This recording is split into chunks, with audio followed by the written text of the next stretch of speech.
Okay. Hi, everyone. For those who don't know me, my name's Ethan Marx. I'm a graduate student at MIT. I'm going to be entering my sixth year in the fall, and I'm a part of the LIGO group at MIT where we study gravitational waves. So if you were at yesterday's lecture by Will, you probably heard a little bit about gravitational waves already. Specifically, I think you guys went through a notebook for detecting binary black hole mergers with machine learning. So I'm not going to really touch upon sort of the prerequisites and the details of gravitational waves themselves.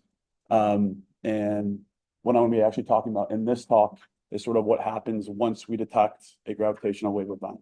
So we've determined that there's some signal in our data of interest.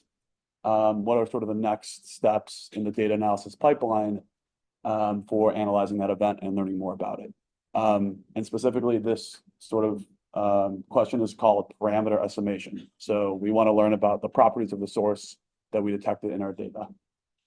And this is a machine learning workshop. So we're going to be talking about machine learning based methods for performing this parameter estimation. Specifically, there's this emerging phenomena of simulation-based inference, also known as likelihood-free inference.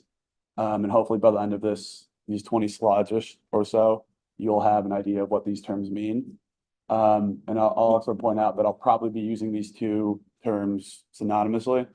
So yeah, I might jump back and forth on accident, but they are more or less sort of the same concept.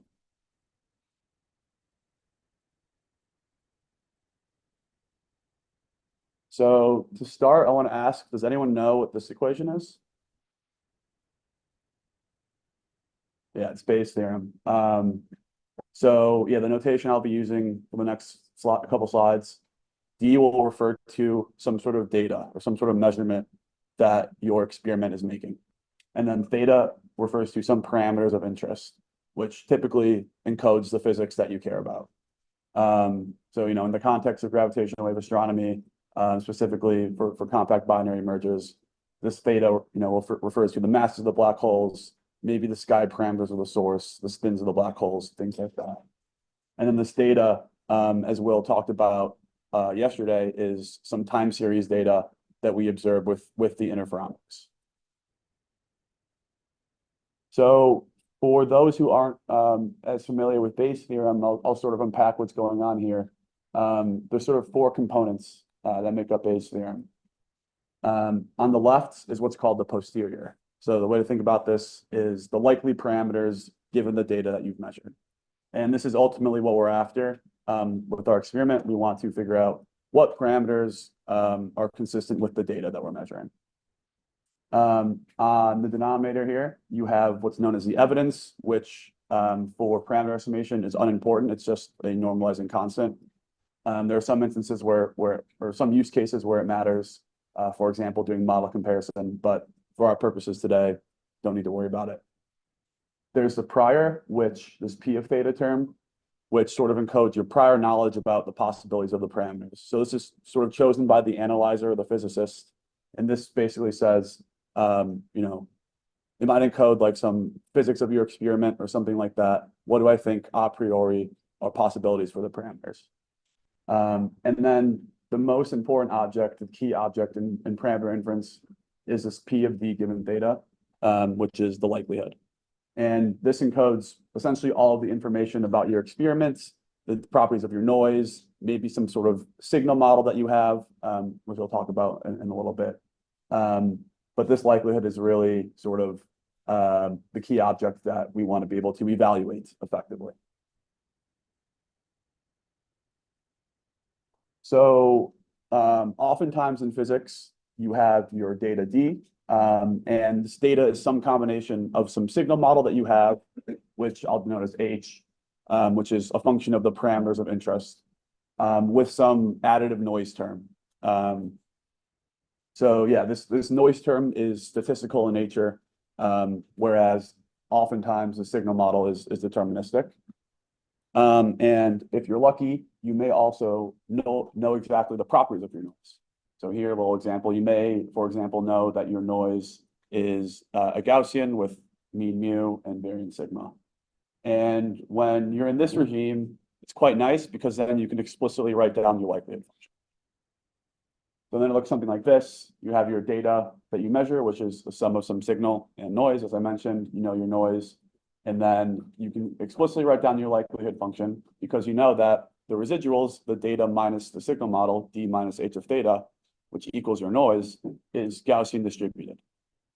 So then you can write down your likelihood here, which is a simple Gaussian, and everything's great because you can evaluate your likelihood very effectively. And you can do standard techniques like Markov chain Monte Carlo to produce your posteriors by sprinkling points in the parameter space, generating a signal model, evaluating the likelihood, and traversing the parameter space to build out your posterior. But it's entirely possible that you have no idea what your noise looks like, or you have a signal model and noise model such that your likelihood is intractable or computationally difficult. For example, this h of theta might be a really expensive simulation that you have to run on your computer, and you can't, compute it in, a quick amount of time. And yeah, so this is problematic because then you can't effectively evaluate your likelihood function, and do, Bayesian, MCMC and nested sampling and other sort of standard ways of building out your posterior. So yeah, this slide sort of summarizes what I just explained. If you have no explicit form for your likelihood, so if you have you don't understand your noise that well, or you have an intractable likelihood, then it's hard to evaluate your likelihood function, and you can't really use standard sampling techniques as effectively. So to the rescue comes simulation-based inference. And the key idea of simulation-based inference is that samples from the likelihood implicitly encode the information in the likelihood itself. So the idea is that it might be hard to say evaluate the likelihood, but it may be easier for you to simulate data from the likelihood. So in the gravitational wave example,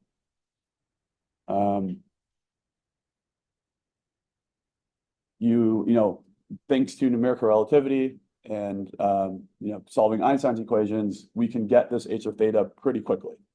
So we have we have our interferometer data, so we have access to real noise instances. So we have the ability to create these samples D from the likelihood, even if it may be computationally expensive to evaluate the likelihood a lot of times. Does that all make sense? And also, if anyone has any questions throughout the whole talk, feel free to jump in. So I said at the beginning.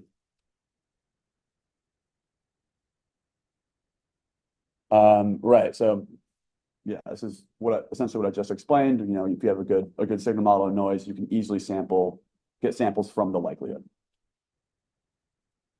So then as a sort of like subdomain of SBI or likelihood for inference, and forgot to mention, so then that's where the sort of simulation-based inference terminology comes from, the fact that you're simulating data from the likelihood, and then the likelihood free is that you're not actually explicitly evaluating the likelihood. You're using these samples from the likelihood to build it up. So then as a sort of subdomain of SBI is this this concept of neural posterior estimation. And surprise, surprise, we're using neural networks to approximate this posterior function that we care about.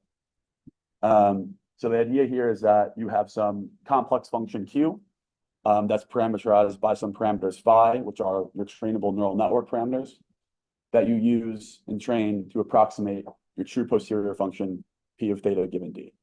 And the way you do this is by simulating these samples from your likelihood that you can do cheaply, and minimizing the KL divergence between your approximate posterior and the true posterior. So this KL divergence, called back likelihood divergence, it essentially tells you how similar two distributions are.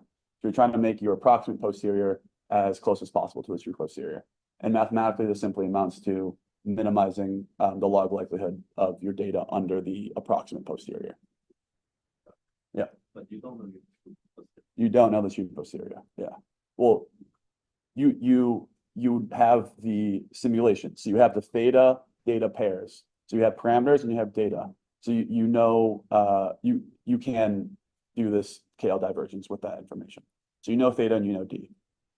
Yeah. essentially saying, by minimizing the scale, that was the draw approximately. Yes, yes. So it's approximate, but yes. So then one specific method of doing this neural posterior estimation is these neural networks called normalizing flows. And the idea of normalizing flows is you have a series of relatively computationally cheap invertible transforms that basically take a simple distribution like a Gaussian to a more complex distribution that will end up being your posterior once the sort of neural network is trained. So mathematically, we're sort of representing this Q function, which I described a couple slides ago, that we're using to approximate the posterior as a series of these transforms F, which depend on your data, as well as the parameters that encode the transform.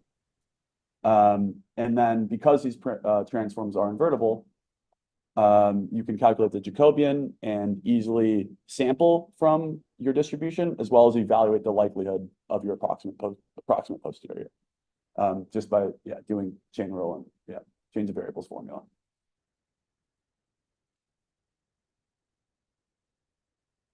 So this slide that I stole from Michael, I like a lot. It really sort of summarizes the past couple of slides. Yep, go ahead. First, like, so what you estimate the posterior out of light, right? It's not obviously how the likelihood appears in this. In this equation here.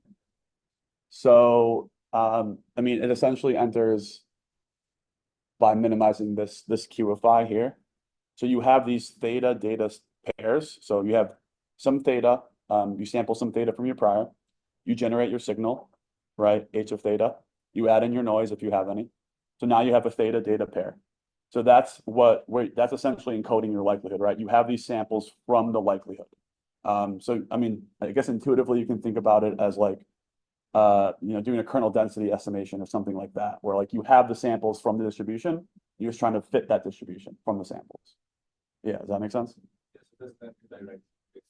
The first line in here is just the wave. Yeah, so like, I mean, so yeah, so we're approximating the posterior here, right? Not the likelihood, but that's just the likelihood times the prior. And the prior you sort of choose on your own, and that's where you draw the samples from which you generate the data. You draw these theta samples from the prior, use those theta samples to generate the data. So that's where like the prior is encoded, is in your training samples. And then, because you have these theta data pairs, you have these samples from the likelihood, and you can approximate this posterior because you know the theta that corresponds to the given data, D data.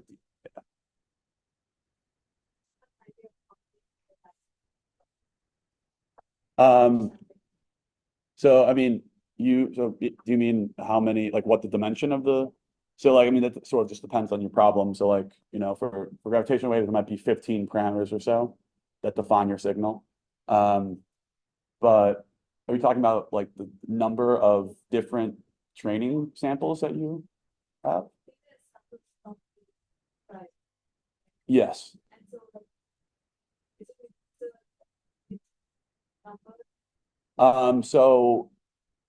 So you mean the number of times you sample from the prior? Exactly. Yeah. So that's essentially how many training samples are you using? So like, in principle, you want as many as possible. It's just machine learning, completely data driven. You want the best quality data possible. You probably want to do as many simulations as you possibly can. Yeah. As many times Yeah. So like you guys will take a look in the notebook, but yeah. So basically, I mean, you'll iterate over batches and generate, signals from your prior, but like how many batches you use, the batch size, things like that is completely up to you, assuming that you can generate these signals quickly. But yeah, ideally you want as many simulations as possible. So I think this is a nice visualization of what's going on here. So you have some simulators black box here. You're sampling, parameters of your signal from a prior, passing it through your simulator, getting some sort of data. And one thing I kind of skipped over is oftentimes your full data D is too sort of computationally expensive to pass through your network. So you'll do some sort of feature extraction from that data D. So you may have this intermediate step here in red where you have some neural network or some other sort of physics motivated feature extraction to sort of downsample your data. And then up here on the left, you have this base distribution that's a standard normal that you're trying to, through these invertible transforms, transform into your more complex posterior distribution. And what's doing that transformation is this normalizing flow, which is conditioned on this data D that you've generated, and is trained to minimize the KL divergence with the true posterior, just summarized over here. Hi, am I audible? Yeah. Yeah. So, how much flexibility do we have while choosing a prior for running the simulation? Yeah. Yeah, go ahead. Yeah, I mean, Fine. so that's essentially motivated by I guess the physics that you care about. So for gravitational wave astronomy, for example, if you're trying to be sensitive to the broadest range of signals, you might have a really broad prior.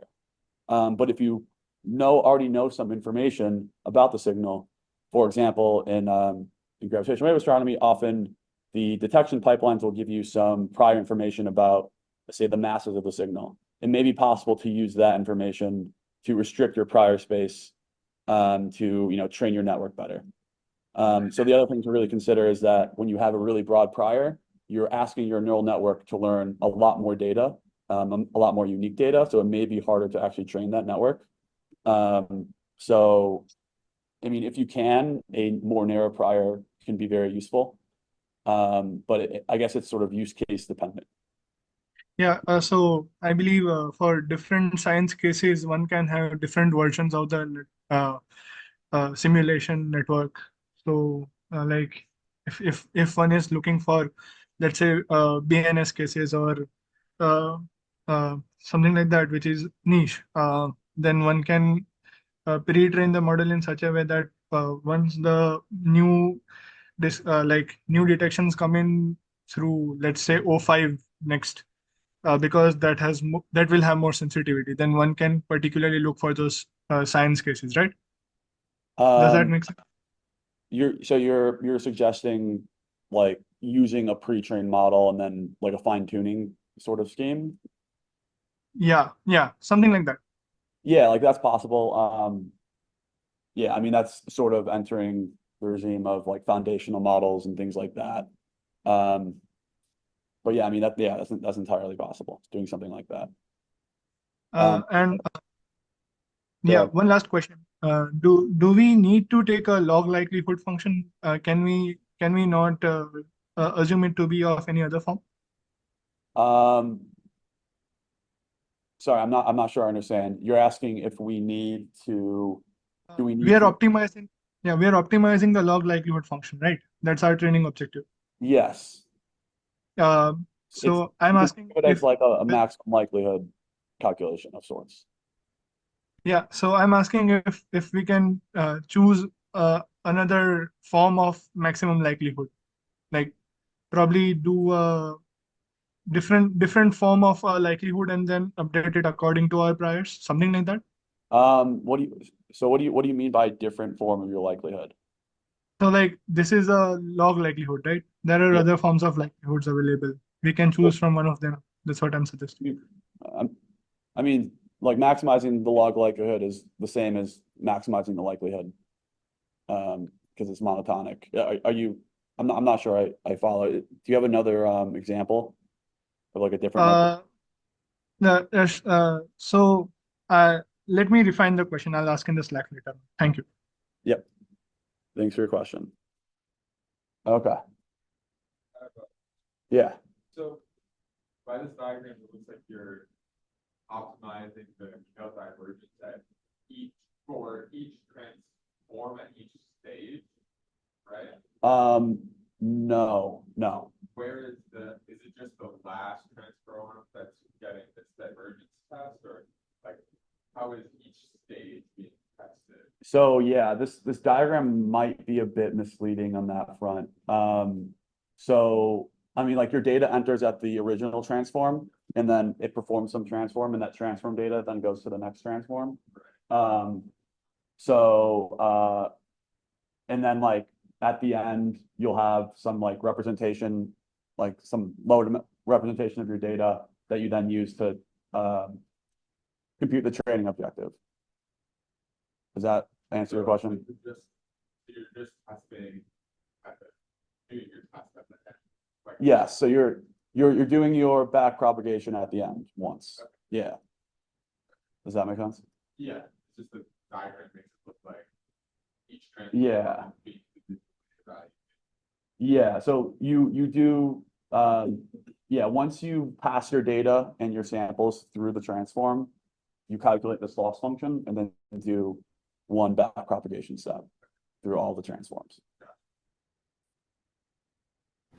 Hi, am I audible? Yep. Uh, can you just explain the part again where you were explaining how do we estimate the likelihood function itself? So the way we're doing that is through these normalizing flow transforms. So like the benefit of these transforms is that because you've chosen you've chosen them to be invertible, you can, if you have some base distribution you can sample from, like a Gaussian, once you evaluate these transforms and pass that data through the transforms, through the change of variables formula, you can get the density of the complex distribution at the end through the Jacobian. So you're modeling the likelihood with these invertible transforms that are parameterizable by these parameters phi that you then train with back propagation and gradient descent. Your standard ML techniques. Right. Thank you. Yeah. Okay, so another benefit that I hadn't really talked about yet, we sort of talked about how SBI can get you around intractable likelihoods. But one huge benefit of these normalizing flows and using neural networks is that once you train your model, doing inference can be extremely fast. So here I'm showing a histogram of sampling times. Amplify, which I'll talk about in, I think, the next slide, is an algorithm that our group at MIT and Minnesota have been developing that does parameter estimation in real time for gravitational wave events. And we're comparing the sampling time with the sort of standard nested sampling algorithms that have been used in the collaboration. And you can see orders of magnitude increase. The sort of, I guess, caveat here is that you need to, one, already have trained the model. So training is a computational cost that you have to account for, and it often takes a good amount of time. Another thing you have to consider is how often do you have to retrain, right? If your data distribution is changing over time, you may need to retrain your algorithm often, and that may, negate the benefit of using simulation-based inference in the first place. So these sort of trade-offs you have to consider. Try the data distribution changing over time. Or don't Yeah. we have some like physics model that's So the physics doesn't change, thank God. But the noise does change. So yeah, especially in the gravitational wave interferometers, the noise is constantly changing. And yeah, I think on the next slide I talked about, we have non-Gaussian noise. So there's non-Gaussian noise transients. I think Will talked about glitches a little bit yesterday, which can cause problems. But yeah, even like the sensitivity of the detector has some variance over time. So that can be problematic. In practice, we found that doing one sort of big training up front and evaluating the models over the course of, say, a single observing run seems to do pretty well. But regardless, it's something that future physicists and ML folks will have to consider for every observing run, because you sort of never really know how the data is going to change. Yeah. So yeah, talked about this just now. You know, in gravitational wave physics, we have non-Gaussian noise. It's approximately Gaussian in some regimes. Sometimes it's non-Gaussian. There's these non-Gaussian noise transients. But that sort of puts us in this, you know, we don't know our noise regime that I talked about a bit before. And then also being able to do rapid inferences is quite critical for doing multi-messenger astronomy. We want to be able to localize sources on the sky quickly and send out alerts so that astronomers can follow them up. So these are, I guess, sort of the two biggest motivations for doing simulation-based inference, likely free inference in gravitational wave physics. And yeah, as I've mentioned, thanks to Einstein's equations and numerical relativity for compact binary waveforms, we have really good simulations. So we can evaluate this h of theta relatively cheaply. You know, for some waveforms, we can actually do this on the GPU. So we can do this waveform generation in real time on the GPU and essentially have access to infinite simulations.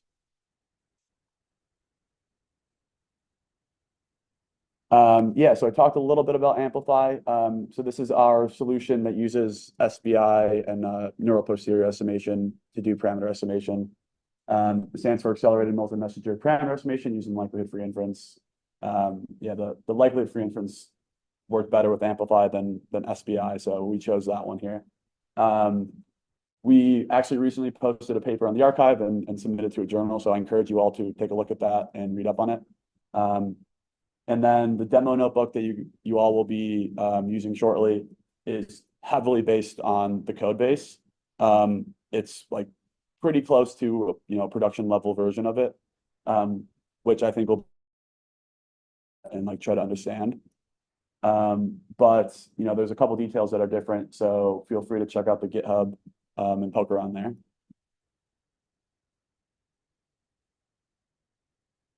Okay, actually, I'm gonna skip this. So in the notebook, we're not using compact binary waveforms for a couple reasons. We're using these ad hoc waveforms called sine Gaussians. So as the name suggests, these are sine waves embedded in Gaussian envelopes. And they're, you know, useful in gravitational wave physics because they form a complete basis. So in principle, you can construct any signal from, you know, an infinite sum of these. And they're often used to probe sensitivities at various different regions of the parameter space, specifically for pipelines that look for unmodeled events, so events that where we don't have these nice signal models for. But the real benefit is that they're simple and they are analytic, which means that you can generate these very quickly on GPUs, which you guys will see in the notebook. And then I might pull up this interactive illustration. Actually, you know what? Let's see. Just to give you a sense of what they look like. So yeah, I encourage you to go and play around with this just to get a sense of like what these signals are. But like you can see, you know, there's the sine wave, there's this Gaussian envelope. You can change the frequency. So if you increase the frequency, you'll notice that the signal gets shorter. And then there's this other variable that parameterizes the waveform called quality or Q factor. And what the Q factor is essentially the width of the Gaussian envelope. So the higher the Q, you'll notice that the signal gets a little bit longer. The lower the Q, the shorter it gets. Here it's 0, so there's no signal. But yeah. So these are sort of some of the parameters that we'll be doing inference on, as well as sky localization and the amplitude of the signal. So yeah, you can play around with this, get an idea of what they look like. How do I get back?